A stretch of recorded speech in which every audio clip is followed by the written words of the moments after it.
Bonjour à tous, bienvenue dans ce top 5 des actions épiques de League of Legends. Je suis Black Scorpion et aujourd'hui je serai votre hôte pour un top 5 des backdoors les plus dantesques. La 5ème place revient à Loudoun sur les serveurs EU West. À ce moment de la partie, le score est serré et l'écart en gold est faible. Mais malgré ses 8 tours détruites et son Nexus à nu, l'équipe bleue est en bonne voie pour la victoire. Ils viennent d'abattre le Nashor. Un petit scorpion sauvage du nom de Skarner tente un joli bait, permettant une belle distraction, se sacrifiant ainsi pour son carry AD que l'on voit actuellement sur la minimap se ruer vers le Nexus bleu. Skarner trépasse sans grand mystère face aux 5 ennemis qui n'ont pas compris le tour qui se joue dans leur dos. Ils ne font également qu'une bouchée de trèche qui sert d'amuse-gueule. La belle Syndra aussi n'aura pas tenu très longtemps, mais les quelques secondes gagnées sont vitales pour Graves. L'équipe bleue commence à comprendre ce qui se trame et il back aussi vite que possible. On aperçoit la Lux qui joue finement et tente de les empêcher de se TP à la base en les agressant. Le Blitzcrank arrive finalement sur place avec Syndra, mais le Nexus est déjà mal en point. Graves flash à l'opposé pour finir le travail, puis dash et évite les dernières attaques. Le Blitz fait sûrement une erreur en le ramenant à portée de tir du Nexus et l'équipe rouge remporte la partie malgré un 3v1, un Ignite sur le pauvre Graves. Félicitations. La 4ème place revient au Twisted Fates du joueur Evasive sur les serveurs North America. La game a déjà bien duré, plus de 40 minutes de jeu, un score égal de 41 partout, des stuffs quasiment complets et 2 Nexus sans protection. Aucun champion n'a le sort d'invocateur téléportation et vous vous doutez bien que le seul à pouvoir se téléporter où il le souhaite est évidemment le Twisted Fate avec son ultimate. Mais ce petit filou est malin. Il faut attendre que l'ennemi soit occupé pour son plan de backdoor ne soit pas contré. Il faut donc attendre un teamfight. Les deux équipes se jaugent. Le Blitzcrank bait. Il attire d'ailleurs les yeux de l'ennemi sur lui. Il en profite pour dépush un peu. La Fiora va faire de même. Elle va dépush la bot lane avant de vite revenir en mid pour défendre l'arrivée massive de la team rouge. L'équipe rouge va commencer à vraiment push. Elle va sentir la victoire au bout des doigts d'ailleurs. Les quelques secondes qui suivent sont sans commentaire, la machine rouge se met simplement en marche.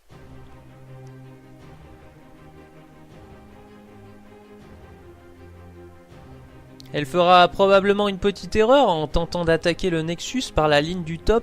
Certes, elle souhaite l'appui des sbires et tente de se séparer de certains ennemis au loin, mais elle laisse le champ libre au Twisted Fate. On le voit d'ailleurs sur la minimap. Celui-ci va s'avancer le plus possible pour pouvoir TP au plus près du Nexus bleu. Et dès lors que Twisted Fate va ultimate, sa team va le supporter en lançant la contre-offensive Malphite Culti qui arrête 2 ennemis, Ash qui arrow et qui arrête un autre ennemi.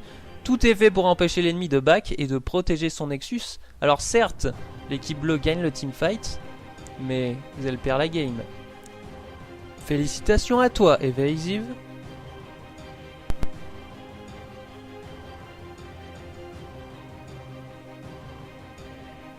La 3ème place revient à un épisode bien connu où voit s'affronter les CLG et les SK Gaming sur les serveurs EU West. Les deux équipes sont un peu split et plusieurs petits fights se déroulent à différents endroits. Le Graves backdoor depuis un moment, mais les SK Gaming ne semblent pas y accorder trop d'importance, pensant que leur offensive sera plus rapide que celle d'un seul joueur. Shen vient tout de même d'arriver sur place, pensant sa présence suffisante pour le stopper. Les SK Gaming sont bien partis pour remporter cette game, ils sont sur une bonne offensive et s'attaquent au dernier tour des CLG qui eux sont sur la défensive. À 4v2 la tâche est d'autant plus ardue, l'agression des SK Gaming est énorme et extrêmement rapide, la T3 et l'inhibiteur tombent très rapidement. Le Graves continue son ascension et fait fi du Shen, détruisant ainsi l'avant-dernière tour, évitant d'ailleurs avec célérité un taunt avec son flash. Les SK Gaming dominent toujours le teamfight du haut mais comprennent qu'ils mettront plus de temps que prévu pour détruire le Nexus. Ils commencent alors à back, tout en sachant que les CLG ne vont pas les laisser partir aussi facilement. Certains SK se mettent alors en première ligne pour permettre à Israel, Lux ou encore Jace de back en toute tranquillité. Pour enfoncer le couteau dans la plaie et comprenant que la game est potentiellement gagnable, la Diana des CLG se téléporte également auprès de Graves. Le Shen ne peut rien faire, les SK Gaming tentent de back mais les CLG ne le laissent pas faire. Orianna se rajoute au combat ultime du Nexus bleu et Shen ne peut pas contenir cette attaque. Jace et le Israel arrivent finalement et atomisent le Graves. Il faut maintenant contenir les CLG mais c'est trop tard. Le Graves a fait le café et personne n'était là pour l'arrêter. Félicitations, game épique. La 2ème place est pour les Fnatic, une action très rapide et digne des pro players où 2 petits fourbes vont s'immiscer dans la base ennemie incognito en plein teamfight.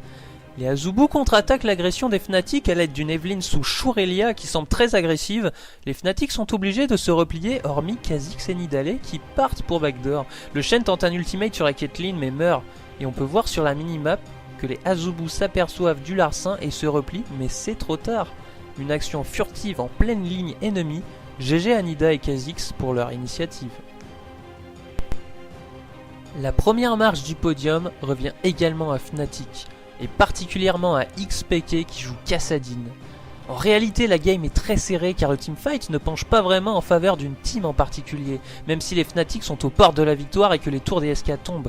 Mais dans ce genre de game, il ne faut pas oublier que la partie peut se retourner contre nous si on se fait ace, particulièrement puisque les Fnatic n'ont plus grand chose qui défend leur Nexus, et c'est ce qui est en train d'arriver à partir de l'ulti de Janna. Zyra finit par tomber, et l'effet boule de neige va s'enclencher. Pour éviter de se faire ace, il faut back tout de suite et défendre son propre Nexus très rapidement. Mais l'histoire se complique, puisque le Kha'Zix de Soaz chute également. Mais le Kassadin n'est pas de cet avis, et il souhaite en finir une fois pour toutes. Il bait le Shogat qui va le suivre, pendant que Caitlyn part défendre son Nexus seul. Le Shogat va finalement rencontrer le Ramus. Ce dernier va le taunt, pour permettre au Kassadin d'utiliser téléportation, même si vous ne le voyez pas encore sur la map. Heureusement, Olaf vient juste de back et part asséner un coup mortel au Kassadin qui n'a plus beaucoup de vie. Mais le Kassadin est une bestiole difficile à attraper. Son skill naturel qui ressemble à un flash lui permet de rester à distance du Olaf qui n'a ni de raid ni de vitesse suffisante pour venir à sa portée. Le Kassadin se moque de lui et en profite pour petit à petit détruire le Nexus d'une manière impressionnante. J'espère que cette vidéo vous a plu, il y aura d'autres top 5 sur différentes actions de League of Legends. N'hésitez pas à vous abonner à la chaîne Age of Noobs ou encore au Twitter et au Facebook du même nom. Je vous souhaite une bonne soirée, c'était Black Scorpion. Ciao ciao.